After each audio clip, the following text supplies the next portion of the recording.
Assalamualaikum warahmatullahi wabarakatuh. Waalaikumsalam warahmatullahi wabarakatuh. Kita mulai kajian pada siang hari ini. Mari kita mohon perlindungan kepada Allah dengan membaca 4 rangkaian doa ta'awudz, basmalah, salawat kepada Nabi, kemudian kita membaca surat Al-Fatihah. Mari kita mulai. A'udzubillahi minasyaitonirrajim. Bismillahirrahmanirrahim. Allahumma sholli ala Sayyidina Muhammad wa ala ali Sayyidina Muhammad. Bismillahirrahmanirrahim. Alhamdulillahirabbil alamin. Arrahmanirrahim. Maliki yaumiddin. Iyyaka na'budu wa iyyaka nasta'in. Ihdinas siratal mustaqim. Siratal ladzina an'amta 'alaihim ghairil maghdubi 'alaihim waladdallin.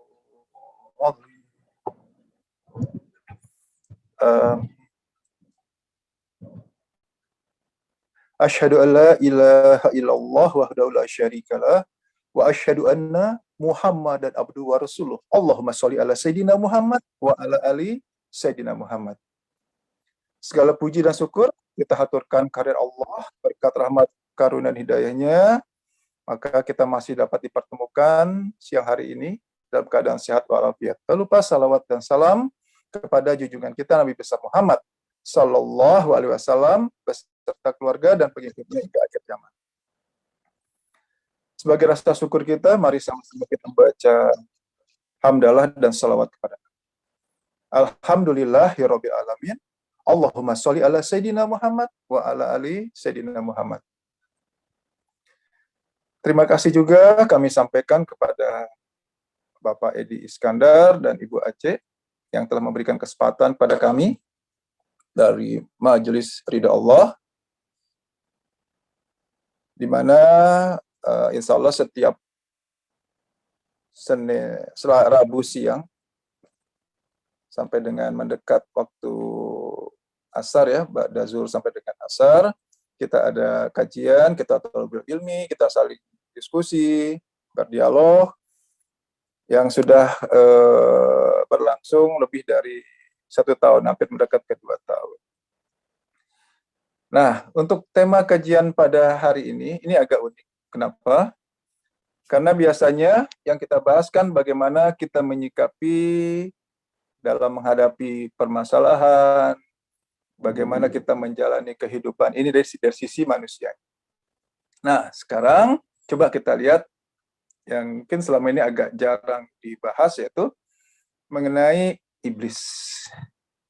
Strategi iblis menggoda manusia. Insya Allah itu tema pada siang hari ini yang akan kita sama-sama diskusi, yuk sama-sama kita pelajari, yang intinya tentu kita semua sepakat bahwa tujuan hidup kita adalah bahagia dunia dan akhirat. Setuju, Ibu Ina? Bu aja mewakili bisa? Setuju, Bu ya? Setuju. Siapa yang bisa wakili? Setuju, Pak. Oke, agak keras sedikit suaranya, Bu. Mewakili yang lain. Oke ya. Sekarang. Setuju. Nah, kok kecil? Oh, berarti saya nih yang kecil suaranya. Setuju, Pak. Suaranya jelas, besar sudah. Malah kecil suara. Bentar ya.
Halo?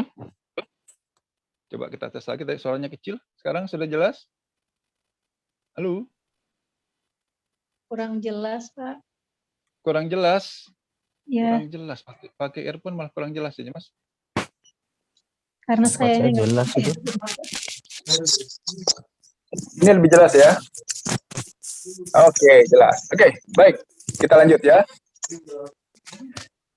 Silakan siapa yang mewakili, Ibu Ina boleh, ataupun siapa yang hadir di sini. Kalau saya tanya, musuh nyata kita siapa sih sebenarnya? Siapakah musuh nyata manusia? setan, iblis. Yuk. Setan, iblis. Tempo hari ada yang bilang musuh nyata itu adalah diri kita sendiri, Pak Ustadz. Kayak gitu kan. Ada yang bilang musuh nyata kita adalah nafsu kita. Nah, oke, sekarang kita lihat. Berdasarkan Al-Quran, siapakah musuh nyata kita ya? Siapakah musuh nyata manusia? Musuh nyata itu apa sih? Musuh nyata. Itu apa? Musuh sebenar-benarnya musuh kan ya?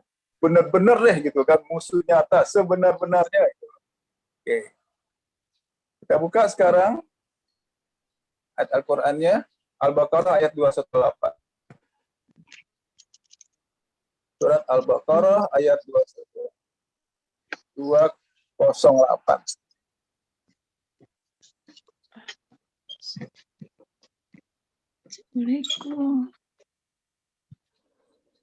Nah, silakan. Sudah terlihat?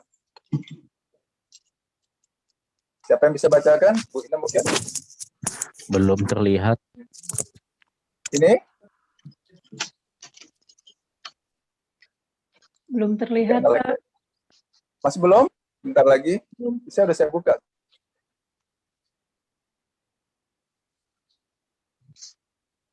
Masih belum? Belum. Yang terlihat apa gambarnya? Share-nya udah ada ya? Saya udah share tadi. Sudah gelap atau masih kamera saya yang kelihatan? Masih gambar depan kamera Bapak, Pak. Oh, oke. Sebentar. Itu coba saya tutup dulu. Oh, ini udah share ya? Nah, coba. Ini iblisnya datang sudah ini. Iya, betul, Belum Pak. kelihatan juga? Betul. Udah kelihatan? Belum.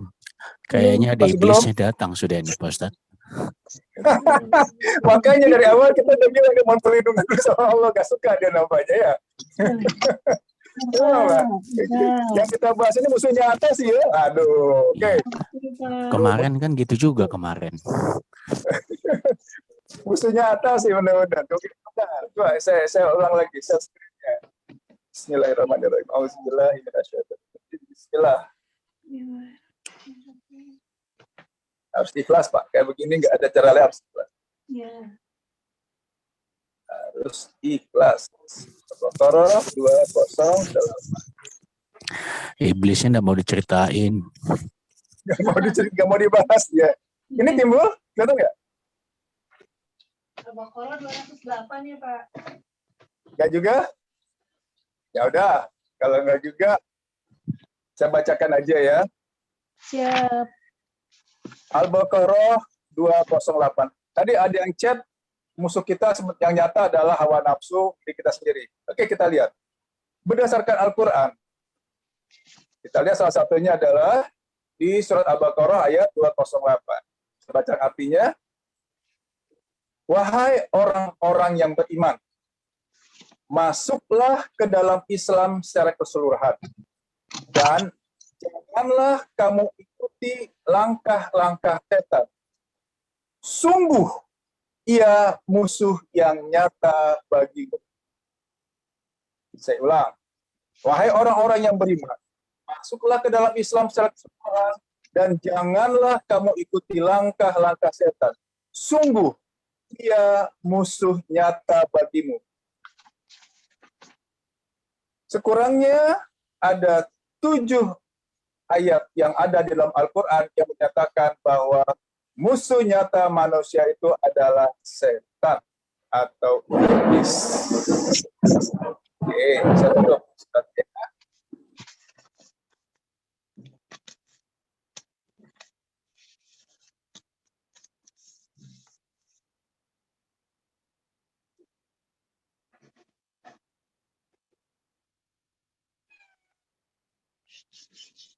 Michi.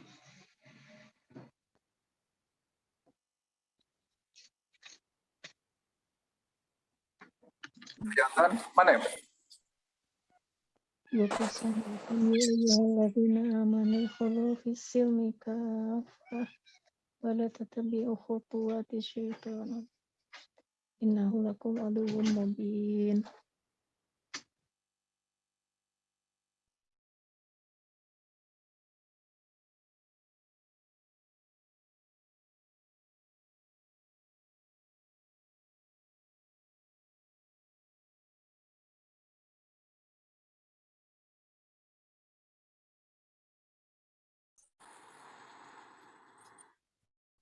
Oke, karena jelas bahwa musuh nyata kita itu adalah setan atau iblis, berarti kita harus tahu apa langkah-langkah mereka, bagaimana cara mereka menggoda manusia. Kalau kita ingin selamat dari godaan setan atau iblis. Selama ini jarang yang mengupas hal-hal seperti ini. Ya udahlah, ternyata nggak kelihatan gitu kan ya. Tapi yang namanya musuh nyata, tentu mau tidak mau, suka tidak suka, ayo kita lihat apa strategi iblis, apa langkah-langkah setan, bagaimana cara dia menggoda manusia. Nah, kenapa ini harus dilakukan? Kita buka lagi surat Anas. Coba silakan siapa yang bisa buka ini surat Anas? Bahasa syariah, jelaskan udah bisa. Di samping iblis itu adalah musuh nyata, surat Anas, kita lihat surat terakhir. Surat terakhir.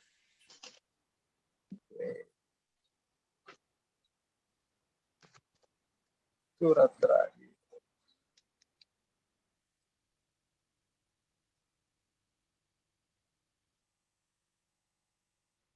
Sudah terlihat?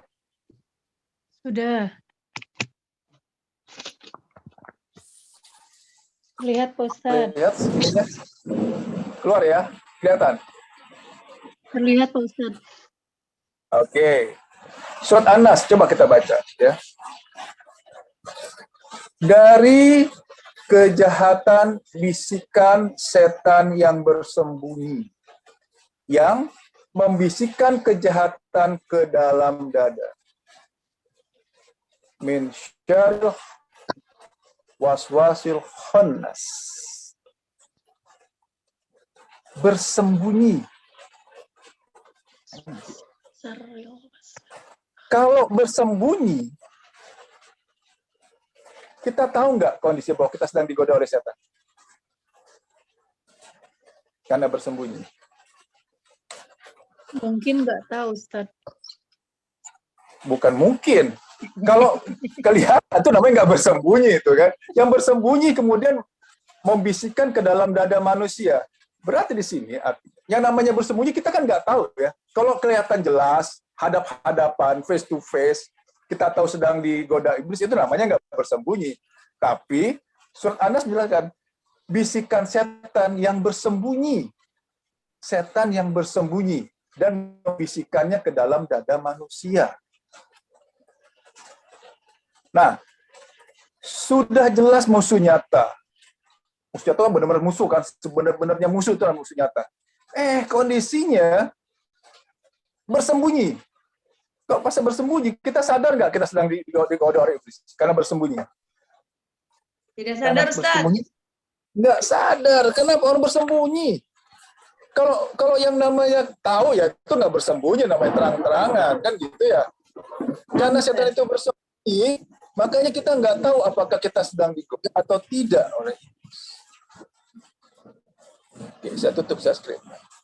Oh, Ibu ini sudah ada. Assalamualaikum Ibu. Waalaikumsalam warahmatullahi.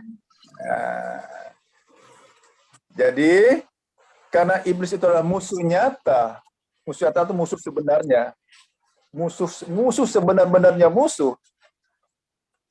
Ditambah lagi kondisinya bersembunyi. Nah, yang bersembunyi pada saat kita digoda, kita sadar nggak? Tidak sadar, Ustaz. Kita nggak tahu kita sedang digoda atau tidak. Kan dia bersembunyi gitu kan.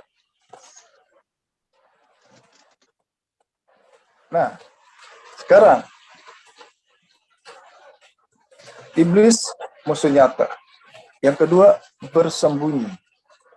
Kita nggak tahu. Apakah saat ini kita dalam kondisi digoda oleh iblis atau tidak? Kan kali bersembunyi. Nah, itu yang ketiga. Kita tuh harus tahu kan.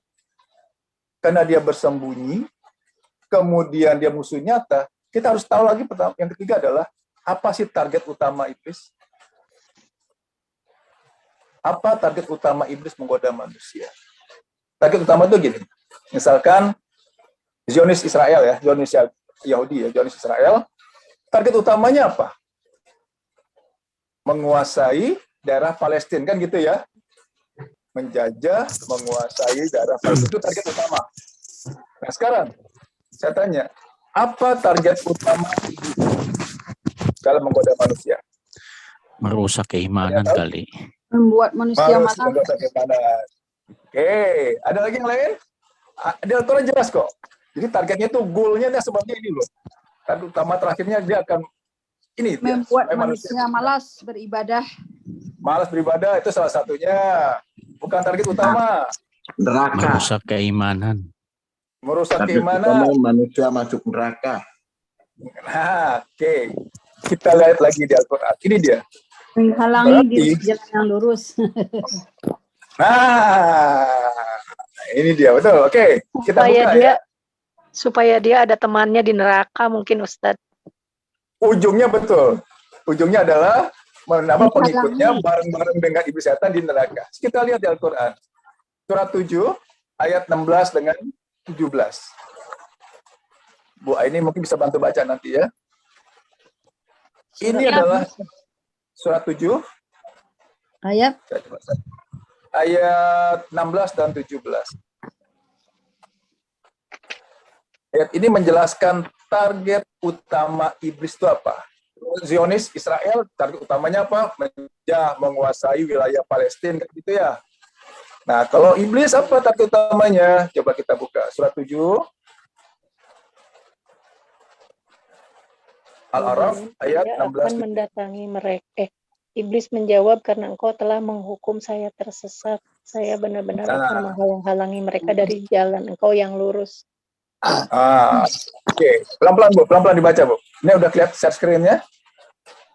Iblis menjawab, Ya. karena engkau telah menghukum aku tersesat, pasti aku akan selalu menghalangi mereka dari jalanmu yang lurus. Oke, stop dulu. Ya, Berarti target utama iblis apa? Supaya kita tidak berada di jalan yang Lurus. lurus. Betul Bu Eni tadi. Tidak berada di jalan yang lurus. Untuk itu minimal 17 kali dalam sehari kita minta, ya Allah, tunjukilah kami jalan yang lurus. Pada saat apa? Sholat. Sholat. Kita baca Al-Fatihah. Mohon perlindungan. Kenapa? Jelas. Iblis itu target utama adalah supaya kita tidak berada di jalan yang lurus, disesatkan oleh iblis. Begitu kita mohon kepada Allah. Minimal 17 kali dalam sholat. Kita membaca Al-Fatihah. Ya Allah, tunjukilah kami jalan yang lurus. Ihdinas syiratal mustaqim. Oke, lanjut. Ayat berikutnya. Kemudian pasti aku akan mendatangi mereka dari depan, dari belakang, dari kanan, dan dari kiri mereka. Dan engkau tidak akan mendapati kebanyakan mereka bersyukur. Nah, setelah menghalangi dia jalan yang lurus, kita dibelokkan ke jalan yang sesat. Berikutnya apa? Membuat menjadi kita tidak bersyukur. Tidak syukur. Tidak bersyukur. Contohnya apa? Tidak bersyukur. Mengeluh kan? Mengeluh, marah. Nah, saya tanya sekarang, mengeluh itu termasuk bersyukur atau tidak bersyukur? Tidak bersyukur. Tidak bersyukur. Kalau tidak bersyukur itu berarti masuk di jalan yang lurus atau di jalan yang lurus? Tidak lurus. Ya lurus. Nah, Kalau tidak lurus berarti pada saat kita mengeluh itu sebenarnya sudah di bawah pengaruh iblis atau tidak? Sudah dipengaruhi iblis. Ternyata sudah. Makanya jangan sebut bahwa, jangan bilang bahwa yang namanya mengeluh itu manusiawi, wajar. Tidak. Ini adalah salah satu strategi iblis supaya manusia berada di jalan yang tidak lurus. Apa caranya? Dibuat mengeluh. Begitu mengeluh, dia akan masuk kategori orang yang tidak bersyukur. Tidak bersyukur berarti berada di jalan yang tidak lurus. Tidak bersyukur berarti mendapat azab. Jelas ayat. Bersyukur ditambah Berarti, nikmatnya, tidak bersyukur mendapat. Oke, gimana Pak? Berarti keluar dari kampung syukur ya. Makanya itu dia. Betul. Justru targetnya itu adalah manusia menjadi tidak bersyukur. Benar itu Pak.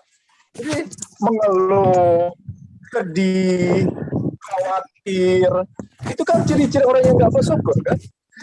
Keluar kampung syukur jadinya. Nah, keluar dari kampung syukur. Betul, Pak. Keluar dari zona bersyukur. Goalnya iblis, targetnya iblis itu jelas. Membuat manusia seakan-akan wajar kan? Nah, sini. Mengeluh manusiawi kok. Yang namanya orang dapat masalah, lagi sakit, apalagi mengeluh itu wajar. Tidak. Sekali bilang. Kenapa saya bilang tidak? Kenapa kita bilang itu wajar? Karena kita tidak tahu pada saat itu kita sedang di bawah Pengawasan pengaruh iblis. Kenapa? Karena iblis itu bersembunyi di dalam hati. Biasa kok, wajar kok. Padahal jelas ayatnya. Bersyukur ditambah nikmatnya, tidak bersyukur mendapat azab. Nggak perlu saya buka ayatnya ya. Iblis akan menggiring ke arah sana. Oke, jadi apa ciri-ciri orang yang tidak berada di jalan lurus? Apa ciri-cirinya orang yang tidak berada di jalan yang lurus? Tidak bersyukur. Mengeluh. Ya kan? Khawatir, pusing, kesal, cemas, marah. Ini semua sama. Jadi itulah kenapa sekarang kita bahas mengenai strategi iblis menggoda manusia. Ini kami dapat dari Pak Antono, guru saya, itu ada 14 langkah, 14 strategi iblis menggoda. Nanti kita buka satu persatu. Oke, berarti sekarang di sini, karena iblis itu bersembunyi dan kita tidak mengetahuinya, mau tidak mau, suka tidak suka, ya kan? Kita harus mulai bahas poin per poin. Apa saja langkah-langkah, apa saja strategi iblis dalam menggoda manusia. Nah, kita lihat sekarang ya. Ambil contoh sebelum saya masuk ke sana. Oke, mungkin nggak iblis menggoda, mohon maaf, manusia, orang yang buta dengan wanita cantik? Mungkin nggak? Orang buta dengan wanita cantik tidak, Pak Ustaz. Tidak, Pak Ustaz. Kenapa? Kenapa? Nggak kelihatan. Dan nggak melihat. Nggak terlihat kan? Nah, berarti gini, saya ulangi pertanyaannya. Mungkin tidak iblis menggoda manusia, orang buta dengan wanita cantik? Jawabannya? Tidak. Ya. Mungkin. Kenapa? Percuma, nggak berpengaruh. Iblis akan menggoda melalui apa? Kemampuan, keilmuan. Pada saat manusia merasa mampu, merasa mempunyai ilmu, disitulah iblis itu masuk. Contoh, pada saat ibu yang ada di sini, mungkin ada yang terapis, ada yang dokter juga, kan? Memiliki kemampuan untuk menyembuhkan. Ya, gitu masanya kan? Iblis masuk nih. Oh, gara-gara saya dia bisa sembuh. Kan gitu kan? Kalau saya nggak datang, nggak akan sembuh dia. Masuk ke situ. Iblis akan masuk di dalam tubuh. Kemampuan, keilmuan, bahasa bisa, ini dia. Lantas, bagaimana caranya? Bagaimana caranya supaya iblis itu tidak sama seperti tadi. Iblis itu bahkan nggak bisa masuk ke sana. Selama kita masih merasa mampu, merasa bisa, udah dia akan masuk ke sana. Entah di ilmunya, keilmuannya, entah mungkin dari kemampuan hartanya, atau hal yang lain. Merasa mampu, dia akan dompleng di sana. Tapi pada saat kita bilang, oh saya nggak mampu ya Allah, kita nggak punya kemampuan sama sekali ya Allah, wala haula wala quwata, disitulah berarti iblis nggak akan bisa masuk. Itulah makanya ayatnya pun menyampaikan bahwa hanya orang yang ikhlaslah yang tidak bisa digoda oleh iblis. Siapa? Orang yang melakukan segala sesuatu hanya karena Allah, bukan karena merasa bisa, bukan karena kemampuannya, bukan karena hartanya, bukan karena ilmunya, dan bukan karena yang lain. Tapi saya beribadah, saya berikhtiar, saya bekerja hanya karena Allah. Sedikit saja merasa bisa, sedikit saja merasa mampu. Nah, di sini hati-hati, iblis itu bersembunyi. Terbetik sedikit saja merasa bangga, dah jatuhnya ria. Sedikit saja merasa bergantung kepada seseorang, contoh dibalik. Tadi di sisi terapis, sisi dokter, sekarang sisi pasiennya. Si pasien ini merasa kalau ibu ini nggak datang, kok saya nggak ini ya. Merasa saya nggak nyaman, nggak enak, kok saya nggak, masih nyeri aja. Tapi begitu datang, nah itu kan digeser tuh. Bagaimana caranya supaya pengaruh ini tidak berkelanjutan? Oh, hanya karena Allah. Terapis, dokter itu hanya sarana. Perantara saja sarana Allah untuk menolong kita. Oke. Jadi jelas ya, bahwa iblis itu akan masuk melalui keinginan. Satu lagi. Semakin banyak keinginan kita, yuk coba jujur, semakin banyak nggak iblis itu berperan? Mau ini, Semakin banyak, mau Ustaz. itu. Ya kan? Mau A, mau Mas. B, mau B. Dibalik sekarang, bagaimana supaya pengaruh iblis itu makin berkurang? Ya Tidak kurangilah. usah banyak keinginan. Kurangilah keinginan kita gitu loh. Kenapa? Keinginan itu cenderung didompleng oleh nafsu kan. Nah, makanya nafsu itu harus nafsu yang mutmainnah kan, yang terkontrol, yang terarah, yang diridhoi Allah, nafsu yang tenang gitu loh. Tapi sama masih di bawah mutmainnah. Nah, disinilah. Jadi proses kita pun berikutnya nanti kita bahas tingkatan-tingkatan nafsu. Apakah kita masih nafsu yang mu'alah atau sudah mendekat ke antar kita adalah ke nafsu yang mutmainnah. Nanti di pertemuan berikutnya insya Allah. Nah, sekarang kita balik lagi ke strategi iblis. Tadi berarti bahwa iblis akan masuk melalui keinginan atau nafsu kita. Karena masuk melalui keinginan dalam nafsu, berarti untuk menguranginya, ya kurangilah keinginan yang ada. Udah nggak usah yang aneh-aneh. Berdoa pun cukup. Minta ya Allah, berilah bahagia dunia dan akhirat. Itu yang diajarkan oleh guru kamu. Allah Maha tahu nggak siapa yang kita butuhkan? Iya kan? Ya. Bukan kita mau loh. Apa yang kita butuhkan loh. Allah akan memberikan apa yang si fulan butuhkan. Allah akan memberikan apa yang kita butuhkan, bukan apa yang kita minta. Kita maukan.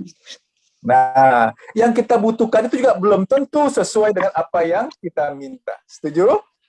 Setuju. Nah, ya, oke. Kajian kemarin ini sudah pernah kita bahas. Sekarang kita lihat. Mulai kita buka.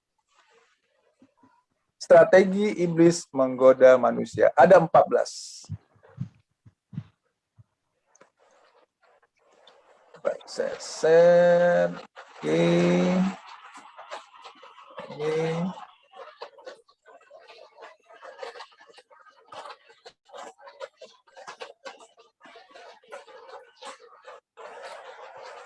Ya. Oke. Nah, ini dia. Gedean ya. Kok gede sekali ya? Biasanya kecil ini. Nah, oke, sip. Kelihatan? Terlihat? Lihat. Oke, apa yang pertama? Malas. Malas. Nah, oke. Apa tujuan iblis membuat kita malas? Contoh, bangun malam, tahajud, males kan? Aduh, dingin nih. Duha, lagi sibuk, tanggung. Kemudian, apa tujuannya apa? Kita dibikin malas agar manusia itu tersesat. Jadi, malas itu bukan manusiawi. Malas itu agar tujuan iblis agar tersesat. Lantas, bagaimana bisikannya? Nah, bagaimana iblis membisikannya? Udahlah, itu kan nggak, yang namanya sholat tahajud kan sunnah. Wah, yang wajib aja deh. Gitu kan? Apalagi duha. Oh, duha juga. Bahkan Nabi pun nggak setiap hari duha. Ada bisikan-bisikan seperti itu. Jadi, apa bisikannya? Pekerjaan itu manfaatnya sedikit kok. Nggak bermanfaat, malah kurang manfaatnya. Udahlah, yang wajib-wajib aja. Oke. Atas bagaimana cara menyikapinya? Segera lakukan. Karena kenapa? Setiap perbuatan pasti ada manfaatnya. Pasti ada gunanya. Asalkan niatnya adalah semata-mata hanya dalam rangka beribadah atau menjalankan perintah Allah. Jelas ya? Pertama, mengenai ada kondisinya adalah malas. Malas. Jadi malas itu nggak manusiawi ya.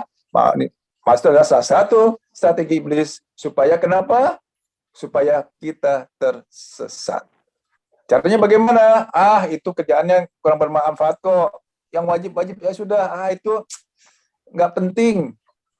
Contoh, bagi yang mungkin bermasalah dalam pekerjaan saat ini, ditawari suatu pekerjaan, dibisikan gini, nggak usah ambil, gajinya kecil. Udah kerjanya pontang-panting, gajinya kecil, ngapain? Nah, gitu kan? Udahlah, percuma. Berdagang, jualan juga susah sekarang, yang beli sedikit. Ini dia. Pembahasan malas ini yang kemudian seakan-akan manusiawi, padahal salah satu strategi iblis agar kita menjadi tersesat. Pertama, malas. Kita lihat yang kedua.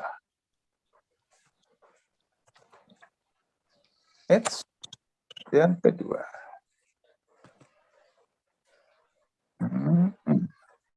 Belum. Coba gini aja ya. Yang kedua apa? Oke. Ini dia nih. Oh, balik lagi. Nah. Yang kedua apa? Menunda. Nah, ayo. Menunda-nunda. Menunda. Siapa di sini yang sering menunda-nunda pekerjaan?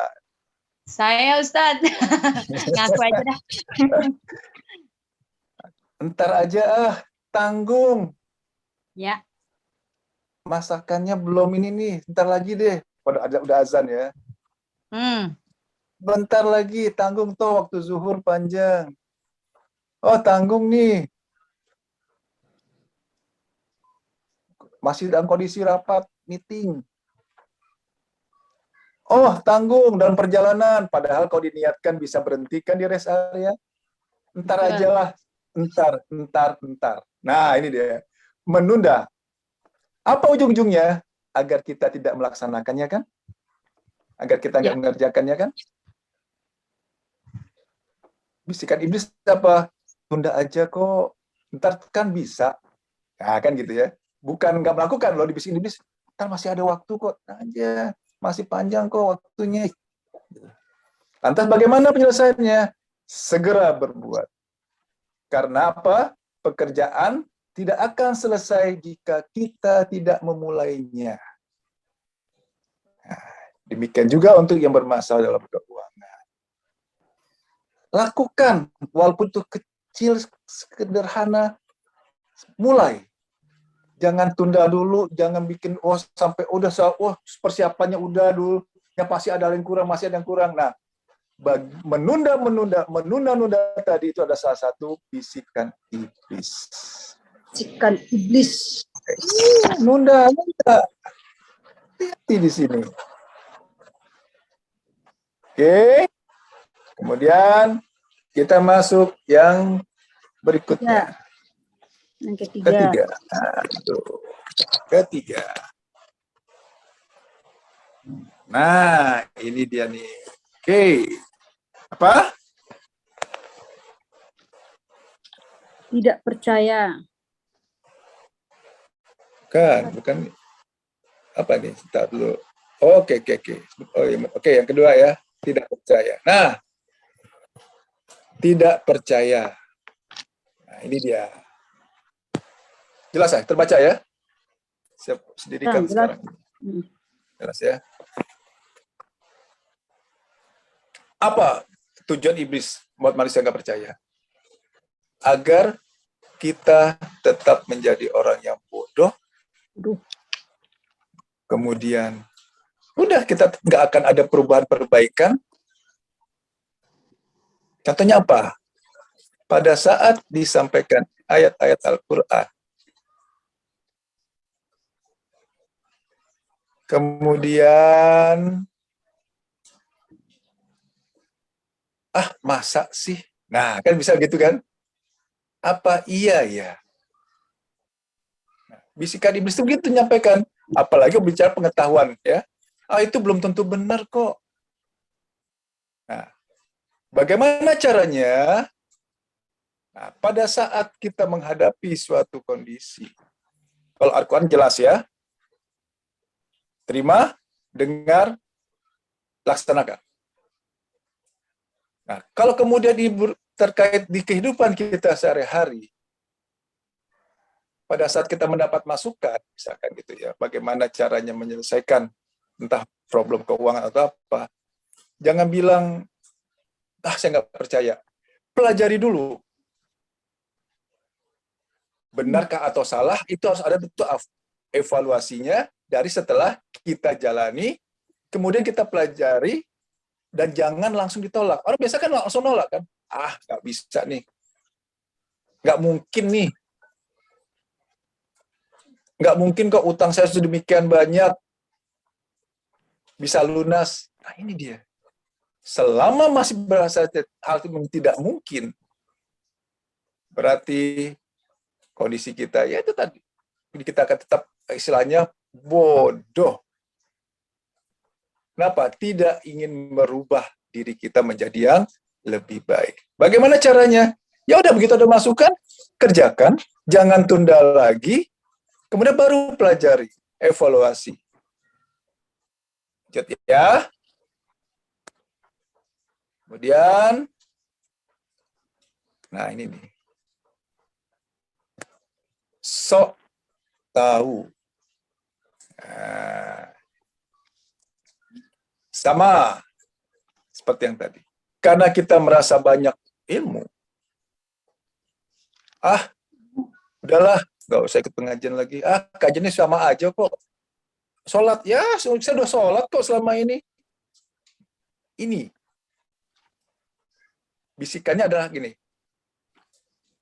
Beri nasihat orang lain agar tidak tersesat. Membisikkan ke orang lain seakan-akan gitu ya, karena kita sudah tahu nih, begini loh caranya. Padahal begitu orang lain memberikan nasihat, memberikan masukan, dia tidak akan mau menerimanya. Oke. Nah, di sisi kita justru waspadanya adalah apa? Waspada juga terhadap nasihat orang lain. Evaluasi dulu nasihatnya, apakah dia termasuk orang yang sok tahu atau tidak.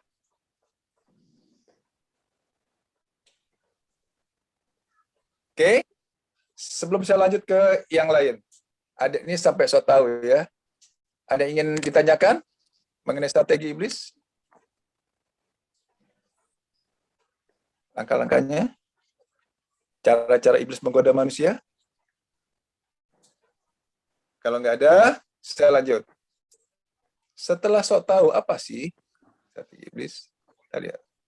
Nah, ini nih dia banyak bertanya. Hati-hati pada saat banyak pertanyaan yang timbul di diri kita. Itu akan menyebabkan apa? Semakin banyak permasalahan yang ada. Kan dikorek terus sekali terus. Tujuannya apa? Bisikan iblisnya adalah, oh, makin bertanya tentu kita banyak tahunya dong. Justru di sini adalah pada saat hal-hal yang sebenarnya nggak perlu ditanyakan, kemudian kita pertanyakan, ini akan menimbulkan masalah-masalah baru. Yang harusnya nggak dipikirkan, jadi dipikirkan. Yang tadinya nggak khawatir, jadi khawatir. Ini dia. Kenapa? Terlampau banyak bertanya. Apa bisikan iblis? Ya tanya dong, kan biar makin tahu, makin banyak, biar lebih. Nah ini. Agar kita banyak lebih menguasai pengetahuan, itu bisikan iblis. Bagaimana penyelesaiannya? Bertanyalah bagaimana cara pelaksanaan. Bertanyalah bagaimana prakteknya. Ini yang penting. Oke, kita lanjut. Berikutnya adalah, nah, jahat. Jahat. Apa tujuan asli iblisnya? Supaya kita tidak berbuat baik. Bisikannya apa? Ah, susah kok kayak begitu, berat. Ujungnya apa? Ujungnya adalah kita tidak jadi berbuat baik. Udah nggak usah bantu. Orang buat diri sendiri aja masih susah, kok ngasih sedekah orang lain. Kan gitu. Ah, diri sendiri aja sholatnya masih belum khusyuk, kok sudah coba-coba ngajar orang lain. Inilah, pada saat kita ingin berbuat baik, timbul pikiran jahat, yang intinya target iblis adalah apa? Supaya berbuat baik itu menjadi sangat berat, susah benar. Ini dia. Bagaimana penyelesaiannya? Kita tanamkan, oh, perbuatan baik tentu akan menghasilkan pahala, pada demikian sebaliknya, kalau kita berbuat jahat tentu akan menghasilkan dosa. Ini yang kita tahu. Nah, oke, masuk ke yang berikutnya, dakwah.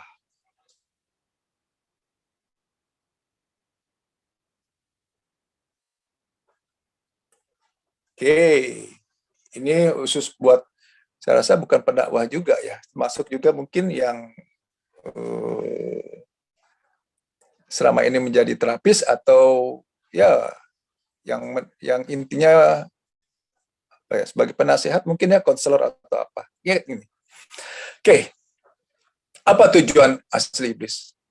Agar kita tidak mengikuti tuntunan Rasul.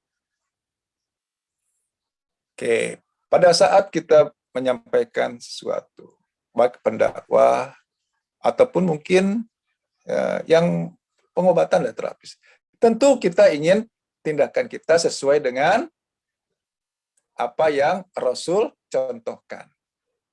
Pertanyaan berikutnya, kalau kemudian kita melakukan kegiatan yang ujung-ujungnya adalah uang,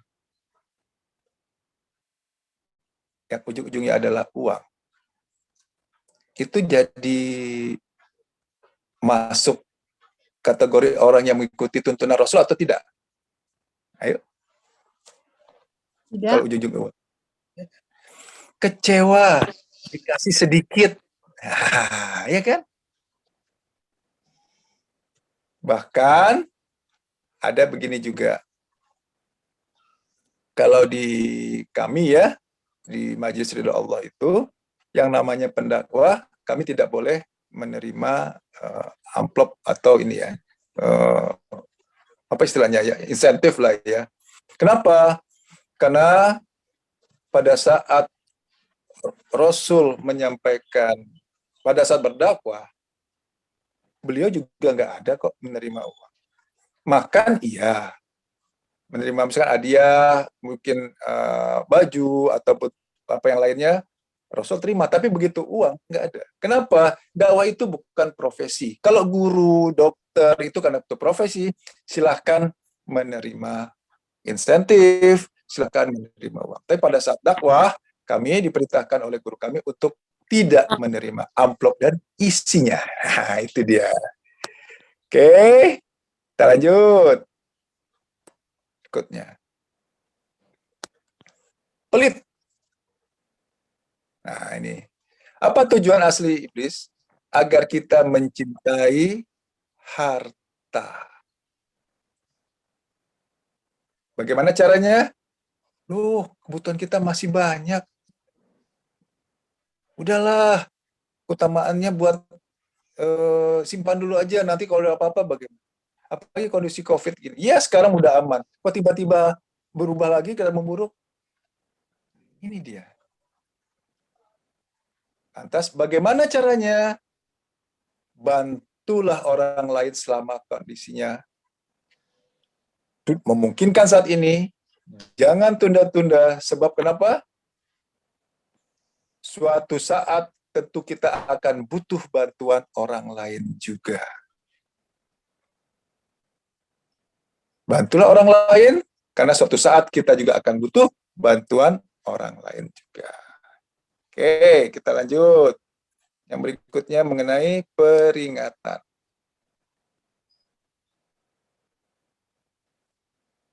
Apa itu peringatan? Tujuannya adalah agar kita nggak mengakui kesalahan. Sering kan kita merasa kita benar. Oke. Itu tujuan itu. Oh, saya udah benar kok sekarang. Kemudian iblis membisikkan juga, manusia pasti dapat ujian. Nah, kata ini kan, oh iya, berarti saya akan benar ujian. Nah, sekarang bagaimana caranya supaya kita tidak masuk kategori seperti ini? Mohon ampun. Kenapa? Setiap manusia pasti mempunyai kesalahan, pasti mempunyai dosa, pasti melakukan kesalahan. Berseringlah bertobat, sering-seringlah mohon ampun kepada Allah, dan minimal lakukanlah sholat tobat sekali sehari aja minimal. Tujuannya apa? Supaya kita mengakui bahwa kita banyak kesalahannya dan kita mohon ampun kepada Allah. Nah, oke, kita masuk poin berikutnya. Marah. Ini dia, ini yang bisa kita lakukan. Sering kita dengar di luar sana, sabar itu ada batasnya. Ring. Sabar orang diinjak-injakkan gitu ya. Mm-mm. Nah, tujuannya apa? Iblis tidak ingin kita masuk kategori orang yang Sabar. disayang oleh Allah. Iblis tidak ingin kita masuk mendapat pahala tanpa batas. Iblis tidak ingin kita masuk dikategorikan innallaha ma'as-sabirin, bersama dengan Allah. Nah, ini yang terkait tadi, merasa benar, kemudian satu lagi, oh saya sudah benar kok, ujungnya berarti apa? Marah kan? Contoh yang pernah saya sampaikan tempo hari. Pada saat kita sudah berjalan atau naik kendaraan, ya kita mengemudi ke kendaraan di tol, udah pelan-pelan, masih ditabrak dari belakang. Respon secara umum apa? Marah kan? Seakan-akan itu wajar. Tidak. Justru itu adalah bisikan iblis. Oh, udah bener kok. Turun, labrak. Nah, padahal kita lupa bahwa kejadian itu sudah atas izin Allah. Nah, yang seperti tempoh hari kita bahas ya. Izin Allah itu sempurna dan pasti baik. Yang wajar adalah kita terima. Bukan kemudian turun marah-marah. Ini, bisikan iblis seperti itu. Iblis akan membisikkan, oh kamu udah benar. Udah, labrak. Nah, ini dia. Tujuannya supaya kita menjadi tidak masuk kategori orang yang bersabar. Penyelesaian seperti tadi. Kita tanamkan, oh, sabar itu bersama Allah. Innallaha ma'asabirin. Oke, kalau saya menerima kondisi ini, kemudian kita tanamkan, oh, ini adalah sarana saya untuk bersabar, kejadian ini sarana saya untuk dapat pahala tanpa batas. Kenapa? Hanya orang yang bersabarlah yang mendapat pahala tanpa batas. Oh, ini sarana saya, maka Allah memaksa saya untuk bisa masuk surga. Kenapa? Ini adalah peluang untuk mendapat pahala tanpa batas. Ini satu lagi nih. Ini yang banyak juga. Banyak belajar. Apa bisikan iblisnya? Banyak ilmu itu baik. Ikut pengajian sana, ikut pengajian sini. Nah, kan gitu ya. Tetapi hanya sebatas pengetahuan. Tujuannya apa? Agar kita nggak sempat melaksanakannya. Saking banyaknya ilmu yang kita dapat, saking banyaknya pengetahuan yang kita dapat, ujung-ujungnya malah hanya sekedar pengetahuan saja. Tidak kita praktekkan.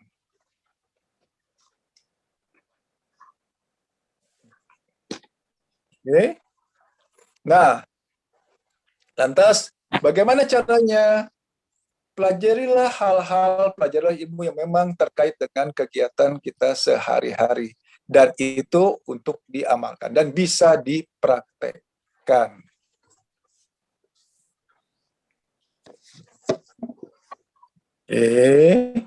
Kemudian ya, praktis. Ini lagi satu begini. Ingin praktis. Ingin yang simpel, yang gampang-gampangnya saja. Oke. Apa tujuan iblis? Agar kita tidak mengikuti hukum sunatullah. Nah, hukum sunatullah itu apa? Sunatullah itu adalah memang keharusan yang kehendak Allah. Contoh, misalkan, yang namanya orang sedang apa istilahnya ya? Contohnya, sakit. Sunatullahnya, dia harus berikhtiar. Entah ke dokter, entah makan obat, atau minum herbal. Nah, tapi manusia pada umumnya ingin itu juga cepat, ingin instan. Bahkan, yang namanya serba instan-instan ini menjadi tren kan? Nah, ini bagian dari strategi iblis juga. Kenapa? Supaya manusia itu tidak mengikuti yang namanya tuntutan sunatullah. Yang namanya kalau hutang mau lunas, silahkan ikhtiar. Ini kan enggak ada langkah praktis kan? Mohon maaf, bagi yang keimanannya kurang, datanglah ke dukun, muja sana, muja sini. Atau ingin cara praktisnya lagi, gali lubang, tutup lubang. Hutang yang ada, tutupi dengan hutang yang lain. Bisikan iblis apa? Udahlah, tutup aja dulu itu, yang penting permasalahan selesai. Padahal, ini kan bertolak belakang ya. Bertolak belakang dengan sunatullah. Sunatullahnya apa? Kalau ada permasalahan, ya ikhtiar. Permasalahan keuangan, ya ikhtiar dengan bekerja, berdagang. Yang bermasalah dengan keluarga, ya ikhtiar. Bagaimana caranya? Nasihati, bicara baik-baik, mohon doa kepada Allah. Nah, minta kepada Allah. Oke. Berikutnya, kemampuan. Nah, ini dia. Apa bisikan iblis? Ya. Menolong orang agar kemampuan kita bertambah. Oke, jadi gini. Ini tujuannya adalah supaya kita menjadi tidak ikhlas. Itu yang di awal tadi ya, merasa kita mampu. Oh, kita kok yang nolong. Oh, karena saya, gara-gara saya. Tujuannya adalah agar kita tidak ikhlas. Tujuannya adalah supaya iblis menggeser bukan karena Allahnya. Oh, karena memang saya yang mampu, saya yang bisa. Oh, sembuh karena orang itu yang menolong. Oh, karena obat itu yang menyebabkan. Hati-hati di sini. Lantas bagaimana caranya? Yuk, kita harus berbuat ikhlas, melakukan sesuatu hanya karena Allah, dan kita mengakui tidak mempunyai daya upaya. Ada? Oke, bentar ya. Oke, ada yang ingin tanyakan? Silakan. Sebelum tinggal beberapa poin. Oh, tes terakhir. Oh, satu dulu ya. Bentar dulu. Egois. Nah, ini kita tahu semua bahwa nama egois itu akan merusak hubungan antar manusia. Apa terbisikan iblisnya? Udahlah, selesaiin aja diri sendiri. Ngapain sih nasihatin orang lain? Bagaimana penyelesaiannya? Oh, saya perlu orang lain. Kenapa? Belum tentu saya akan rendahkan ego kita. Memang kita tidak ada daya upaya sama sekali, nggak punya kemampuan sama sekali. Pada saat ego kita rendahkan, berserah diri kepada Allah, iblis tidak akan bisa membantu. Ini dia. Oke, saya tutup.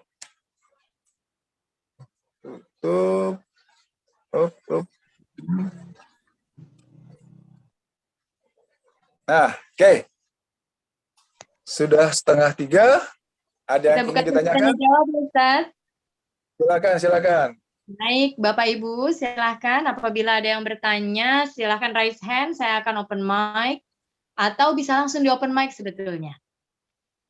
Atau ada yang mau bertanya via chat juga boleh kalau malu-malu. Kalau nggak ada yang bertanya, maka saya akan bertanya. Ustaz? Ya. Sebentar. Ya. Oke. Bentar dulu. Ya, silakan. Ada yang bertanya? Saya yang mau bertanya nih Ustaz. Boleh Ustaz? Silakan, Bu. Ini di poin ke-4 ya. Itu ada kata-kata sok tahu. Sementara di setiap permasalahan, sebetulnya manusia itu harus sok tahu, bukan Ustaz? Misalnya gini, kita kan tahu kalau misalnya anak kita nakal, itu menentang kita atau berantem sama kita, itu sebetulnya kita memiliki kemampuan dan kompetensi sebagai orang tua. Oke, terus? Kemudian, kenapa kita bisa setan ini kenapa tentang sok tahunya ya Ustaz? Oke, karena kalau sok tahu itu kan artinya tidak menerima nasihat. Nah, gimana Ustaz? Nah, itu dia. Kalau orang yang sok tahu mau menerima masukan dari orang lain nggak? Merasa benar ya. Bukan merasa benar lain, Bu. Sok tahu itu ibaratnya gelas udah penuh. Saya udah tahu kok. Bisa diisi lagi nggak? Ini dia bahaya. Tidak bisa. Ya, iya. Makanya kajian saya dari awal kan apa? Merubah mindset dulu kan? Betul. Merubah mindset. Begitu berubah kan kosong tuh. Oh iya, berarti saya selama ini nggak pas di pola berpikir kita. Nah, begitu udah berubah, nerimanya juga udah enak gitu loh. Itu dia. Itu konsep sotonya kayak gitu. Jelas Bu ini ya? Iya, Ustaz. Nah, itu Bu. Oke, ada yang lain? Ada yang lain? Silakan Bapak Ibu. Bentar.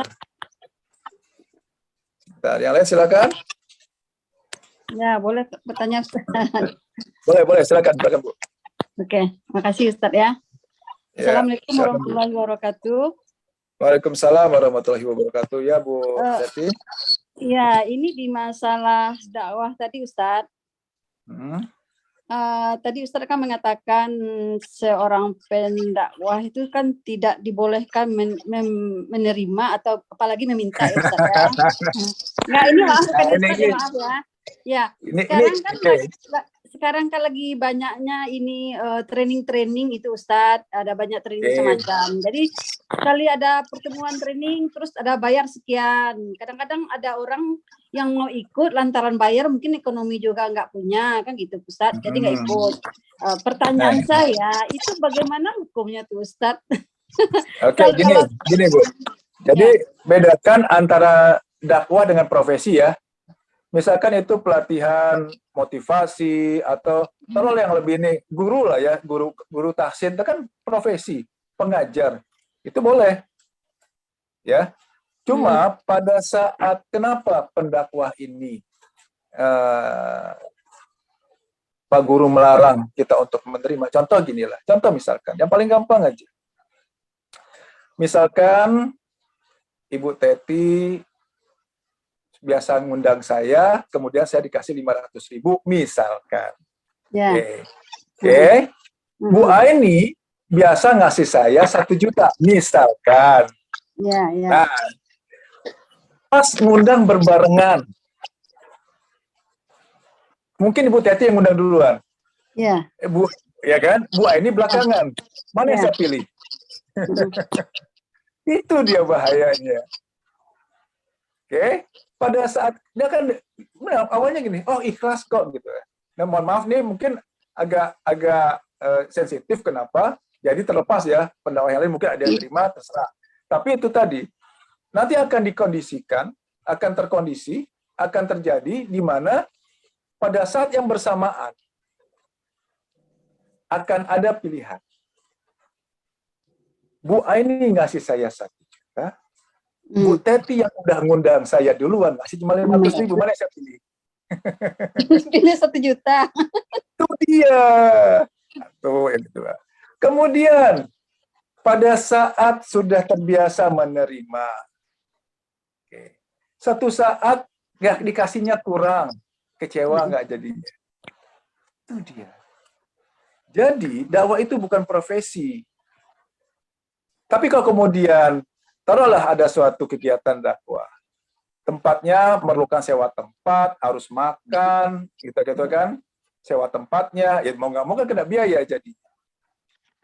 Tapi kembali lagi tadi, apakah pendakwahnya, mohon maaf nih, menerima atau tidak, itu kembali ke diri masing-masing ya.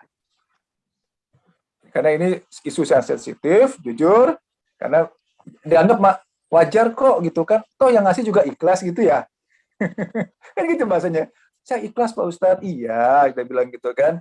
Nah, itu tadi mohon maaf, pesan dari guru kami bahwa kami pendakwahkan dari Allah ini nggak boleh terima lalu lantas. Ustadz dari mana kehidupan sehari-hari? Ya, kami punya profesi, saya punya kantor sendiri gitu kan, ada penghasilan, ada yang kemudian berdagang, macam-macam. Ada yang profesinya sebagai montir, punya bengkel. Itu kalau saya profesinya saya punya biro kantor penerjemah misalkan kayak gitu.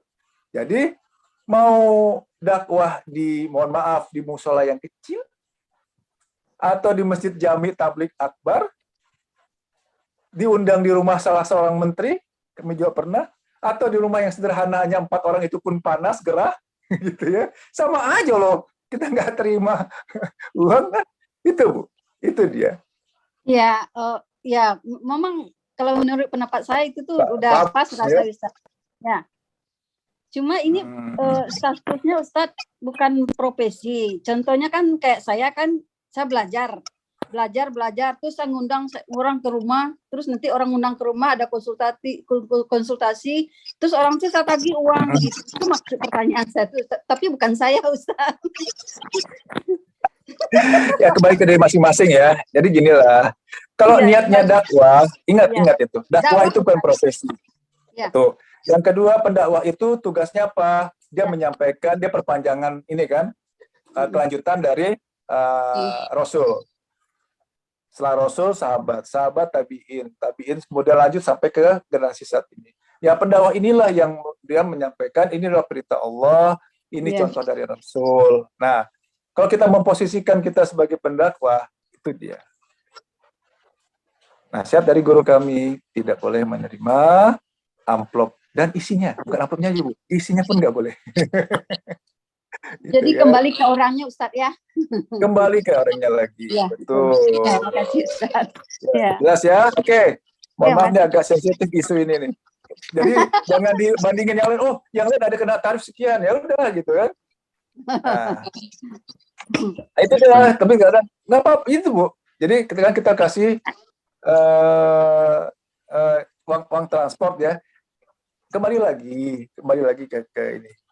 Kalau akomodasi misalkan pada saat kita ada panggilan ke kajian mungkin keluar pulau, perlu transportasi, silakan transportasi diakomodasi nggak apa-apa. Cuma itu tadi jangan sampai kegiatan ibadah itu menjadi mata pencarian, mohon maaf apa pendarian istilahnya ya, untuk kita makan ketergantungan itu yang dilarang oleh guru kami. Tuh. Biar yang Allah aja ngasih rezeki Pak Ustadz ya. Loh, percaya nggak rezeki dijamin Allah? Percaya. Ya. Percaya nggak Allah bisa memberi dari tempat yang tak terduga? Nah, ini dia. Percaya Ustadz. Ini. Oke. Oke, makasih Ustadz. Terima kasih. Silakan yang lain yang ingin bertanya. Boleh Pak Ustadz. Silakan Pak. Tadi ada di dalam poin berapa ya, dalam strategi untuk mempengaruhi itu, yang menolong orang. Kenapa penyelesaiannya? Karena kita katanya suatu saat kita akan butuh orang lain. Nah kalau begitu kan pamrih Pak. Kalau pamrih dari orang, tidak lillahi ta'ala. Bagaimana penjelasannya? Oke, bagaimana nyikapinya? Kayak gini Pak, gini dia. Oke. Kenapa kita kemudian menolong orang? Kita seakan nanti suatu saat kita akan ditolong oleh orang lain. Bukan pamrih, Pak. Jadi di sini bergeser. Orang lain itu kan menjadikan sarana Allah untuk menolong kita kan, Pak. Walaupun Allah sebenarnya bisa. Contoh, misalkan kita lagi betul-betul nggak punya uang, butuh benar-benar, gitu kan? Apakah kemudian Allah ujuk-ujuk turunkan dolar, turunkan uang? Kan enggak kan? Pasti melalui orang lain kan? Tiba-tiba kawan kita datang, Bang, kemana lagi sulit? Iya nih, lagi kesulitan. Udahlah, saya ada rezeki nih. Nah, itu Pak. Jadi, niat kita menolong itu, suatu saat orang lain itu akan menjadi sarana Allah akan menolong kita juga. Bukan mengesampingkan Allahnya, gitu kan. Paham, Pak? Iya, cuma pemahamannya harus di situ, jangan sampai benar. Ya itu jangan sampai tidak lillahi ta'ala gitu loh. Terima kasih Pak diingatkan. Benar. Jadi kalau tadi kan kepotong ya, nggak detail. Seakan-akan kita nolong, saya nolong Bu Teti, ntar Bu Teti pasti nolong saya, kan gitu ya Pak ya? Enggak, bukan ke sana. Kita kan, saya nolong Pak Oti, dengan harapan nanti suatu saat saya susah, Pak Oti nolong saya. Enggak, bukan. Jadi kita menolong orang lain itu tetap dan karena akhirnya Allah.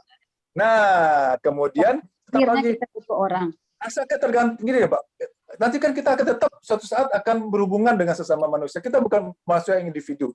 Kita nggak bisa berdiri sendiri di sini. Nah, orang lain itu akan menjadi sarana Allah menolong kita, gitu loh Pak. Terima kasih Pak diingatkan. Kita lebih detail lagi jadi. Baik. Itu Pak. Terima kasih Pak. Terima kasih Pak. Oke, yang lain? Sudah mau ini ya. Asar? Ustaz, ya. Kita asar jam 14.45. Udah lagi nih, udah mau. Terburu-buru ada closing statement sebelum ditutup. Oke. Jadi sebelum saya tutup, sampaikan lagi bahwa musuh nyata kita adalah iblis. Jelas-jelas musuh. Nah, yang membuat kita, yang kedua, bersembunyi. Karena bersembunyi kita nggak sadar bahwa sedang dalam pengaruh godaan bisikan iblis. Nah, hal-hal kayak tadi lah yang namanya manusiawi, wajar, itu nggak ada istilah seperti itu. Ingat, target goalnya iblis itu apa? Tidak berada di jalan lurus, kemudian tidak jadi orang yang bersyukur, kan? Poin berikutnya adalah hati-hati dengan mengeluh, kecewa, marah. Itu bukan manusiawi, itu bagian dari strategi iblis supaya kita tidak berada di jalan yang lurus, supaya kita tidak menjadi orang yang bersyukur. Hati-hati di sana. Mulai direm ya, yang selama ini sering ngeluh, mulai marah nih yang sering Ustaz. Nah, marah, kesel, kecewa, kan gitu ya. Oke, saya rasa itu closing kajian pada siang hari ini dengan diwakili oleh Bu Teti saja. Sekalian tadi yang saya sampaikan ada yang menyinggung, dimaafkan Ibu. Ya, sama-sama Pak. Sama-sama Pak. Pertanyaan saya juga minta maaf kalau ada yang tersinggung. Sama-sama. Ibu Teti nggak ada di sini, kita saling memaafkan. Yang benar datangnya dari Allah. Sekiranya tadi ada yang salah saya sampaikan itu adalah karena kesalahan saya, keterbatasan saya yang fakir. Demikian, mari kita tutup membaca hamdalah. Alhamdulillahirabbil alamin. Doa kafaratul majlis. Subhanakallahumma wa bihamdik asyhadu an la ilaha illa anta astaghfiruka wa atubu ilaik. Assalamualaikum warahmatullahi wabarakatuh.